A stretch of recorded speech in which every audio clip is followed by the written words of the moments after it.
Hey everyone, it's Andrew here from the Aussie Reds show, and the big news is that Alexander Isak releases a statement. Now, the statement, in my opinion, means that he cannot continue at this club. Well, if he continues at Newcastle United, he doesn't play for them again. You cannot release a statement like that. Essentially, tell the club that they've made broken promises and continue. So the statement reads, I'm proud to be recognized by my fellow professionals with a place in the PFA Premier League team of the season for 24-25. First and foremost, I want to thank my teammates and everyone at Newcastle United who has supported me along the way. I'm not at the ceremony tonight. With everything going on, it didn't feel right to be there. I've kept quiet for a long time, which is true. He has. He hasn't really said too much, while others have spoken. That silence has allowed people to push their own versions of events, even though they know it doesn't reflect what was really said and agreed behind closed doors. The reality is that promises were made and the club has known my position for a long time, which obviously proves the fact that he wanted to go probably before Liverpool made any sort of reasonable and official offer. Did he know clubs are after him? He probably knew that too. When promises are broken and trust is lost, the relationship can't continue.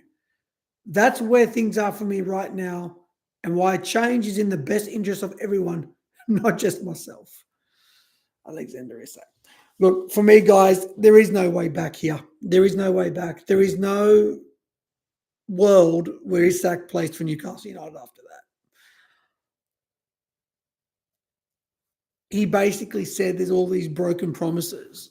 I mean, it wasn't just a statement saying, look, I want to go, that's my intent, blah, blah, blah, blah. This is my transfer, blah, blah, blah, blah. I put a transfer request. Like, this is telling that the club has made broken promises. He cannot continue in this football club.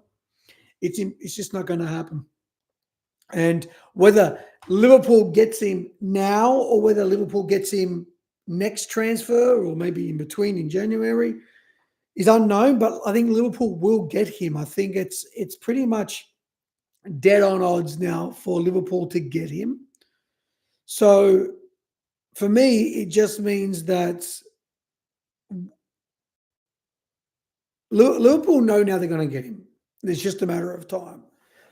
I still go back to why we got rid of Diaz, and everyone calling Liverpool a bunch of hypocrites. Well, we had to lose Suarez. We didn't want. Well, most Liverpool fans, I'm assuming, didn't want to lose Suarez. I certainly did not want to lose Suarez. We lost Sterling. I certainly didn't want to lose Sterling to the club with more money, right? Newcastle has more money than we do theoretically, but they can't spend it because the owners are rich, but the club doesn't make the money, right? So sell Isak. And the thing is, they probably do. They're probably open or resigned to the fact that they've got to sell, but they can't find replacements because now every single team knows that they're cashed up, that they will be cashed up, and it's going to be very hard. And I mean, what's his name at Man United chose Man United over Sesko. I think it was Sesko. Somebody chose Man United over Newcastle. This is how football is. They got to go now and find another player that use their scouting ability. The Newcastle are pretty good at finding, decent players.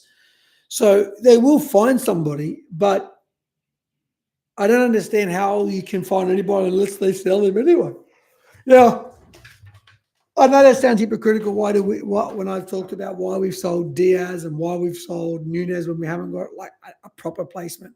Liverpool knows that they're going to get him. It's just, I think the question becomes when. That's the real question. What does it mean from here? I reckon Liverpool does get him this transfer window. I think it has to at this point. I mean, that statement is damaging. I don't think you would want this player in the dressing room anymore. And it ain't charity. He's still going to go for a British transfer fee of 116 million pounds. Oh, I'm yawning. I had a great sleep. Um, so it is what it is. The I still think we need a winger. I still think we need. I mean, obviously, the centre back situation. I don't think that changes. You know that much because we need a centre back. The problem becomes we need to sign a winger. We need to sign a wide player, and that needs to happen right now. Um, I think ISAK is not enough anyway. I don't think that's. I know he likes his Gakpo and he loves Gakpo. I loves Gakpo. I still think we could have gone for Eze. I just, I just don't understand why we didn't go for Eze. Oh, why I'm yawning. Seriously, why didn't we? Why didn't we go for Eze? Why let him go to Tottenham? If Tottenham can afford him, Liverpool can afford him. So, guys, I think we should get Eze. I think Isak should be, both of them, we should be signing this transfer window. That's all I got to say. I want to hear from you in the comments below. What do you feel that Liverpool should do at this point? Because I'm at a loss at this point. The player wants to leave, let him go. I don't understand why they're just so adamant on things that have to happen first. The guy doesn't want to be there. He's calling the club not untrustworthy. This is ridiculous. And so where it goes from here is anyone's guess. But Liverpool needs to sign him. Like right now. Right now. Let us know in the comments below.